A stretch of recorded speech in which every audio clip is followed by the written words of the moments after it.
Hi friends, എല്ലാവർക്കും നമ്മുടെ പുതിയൊരു വീഡിയോയിലോട്ട് സ്വാഗതം. ഇന്നത്തെ നമ്മുടെ വീഡിയോ എന്ന് പറയുന്നത് എങ്ങനെയാണ് ശുദ്ധമായ മഞ്ഞൾപ്പൊടി വീട്ടിൽ തന്നെ തയ്യാറാക്കുന്നത് എന്നതിനെ കുറിച്ചാണ് കേട്ടോ. ഇപ്പോൾ നമുക്കറിയാം മഞ്ഞളിന് ഒരുപാട് ഔഷധ ഗുണങ്ങളുണ്ട്. മഞ്ഞൾ നമ്മുടെ ശരീരത്തിലുള്ള വിഷാംശങ്ങളെ പുറന്തള്ളുന്നതിനും അതുപോലെ തന്നെയാണ് രോഗപ്രതിരോധ ശേഷി വർദ്ധിപ്പിക്കുന്നതിനും നമ്മുടെ തലച്ചോറിൻ്റെ വളർച്ചയ്ക്കും ഓർമ്മശക്തിക്കും അതുപോലെ തന്നെയാണ് ക്യാൻസർ കോശങ്ങളുടെ വളർച്ചയെ തടയുന്നതിനൊക്കെ മഞ്ഞളിൽ അടങ്ങിയിട്ടുള്ള കുറുക്കുമിൻ നമ്മളെ വളരെയധികം സഹായിക്കുന്നുണ്ട്.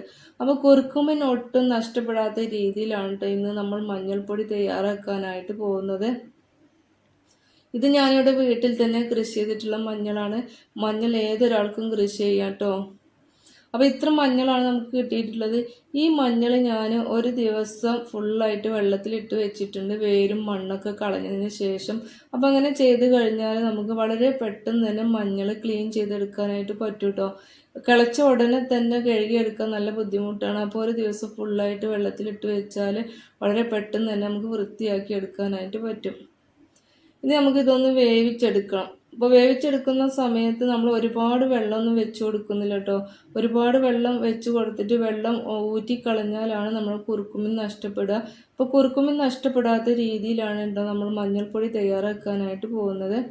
അപ്പോൾ ഞാൻ അതിനായിട്ട് ഒരു മൺകലം അടുപ്പത്ത് വെച്ച് കൊടുത്തിട്ടുണ്ട്. ഇനി നമുക്ക് മഞ്ഞൾ ഇതിലേക്ക് ഇട്ട് കൊടുക്കാം.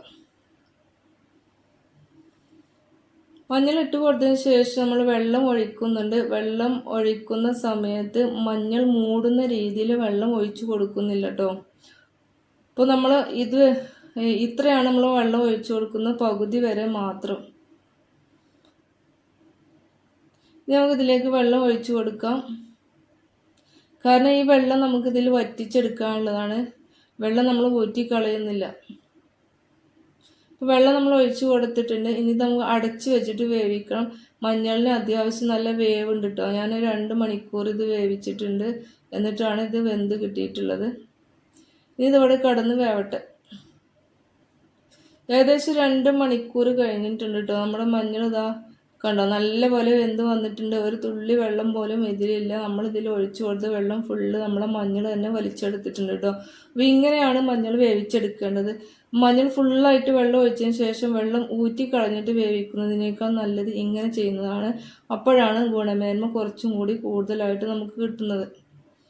ഇനി നമുക്ക് ഇതിലുള്ള വലിയ പീസുകളൊക്കെ ഉണ്ടല്ലോ, അത്യാവശ്യം വണ്ണുള്ള പീസുകളൊക്കെ ഇതുപോലെ ഒന്ന് നടുക്ക് മുറിച്ചിട്ട് കൊടുക്കുക. ഇങ്ങനെ ചെയ്താൽ നമുക്ക് വളരെ പെട്ടെന്ന് തന്നെ ഇത് ഉണക്കിയെടുക്കാനായിട്ട് പറ്റും. പിന്നെ ഇത് വളരെ പെട്ടെന്ന് ഉണങ്ങി കിട്ടൂല കേട്ടോ. ഒരു 15 ദിവസം വെച്ചിട്ടാണ് ഞാനിത് ഉണക്കിയെടുത്തിട്ടുള്ളത്. ഉണക്കിയെടുത്തതിന് ശേഷം പിന്നെ നമുക്കൊന്ന് പോളിഷ് ചെയ്തെടുക്കണം. അതായത് ഉണങ്ങിയ മഞ്ഞളിനെ തുണിയിലോ അല്ലെങ്കിൽ ചാക്കിലോ ഒക്കെ കെട്ടിയിട്ട് നിലത്ത് വെച്ച് അടിച്ചാൽ ഇതിൻ്റെ പുറത്തുള്ള തൊലികളൊക്കെ പോയിട്ട് നമുക്ക് മഞ്ഞൾ നല്ല ഫിനിഷായിട്ട് കിട്ടും കേട്ടോ. അപ്പോൾ ഇതാണ് ഇന്നത്തെ നമ്മുടെ വീഡിയോ എന്ന് പറയുന്നത്. വീഡിയോ ഇഷ്ടപ്പെട്ടിട്ടുണ്ടെങ്കിൽ നമ്മുടെ ചാനലൊന്ന് സബ്സ്ക്രൈബ് ചെയ്ത് സപ്പോർട്ട് ചെയ്യാൻ മറക്കരുത്.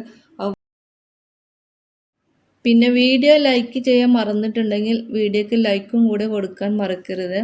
അടുത്ത നല്ല റെസിപ്പി വീണ്ടും കാണാം. ബൈ.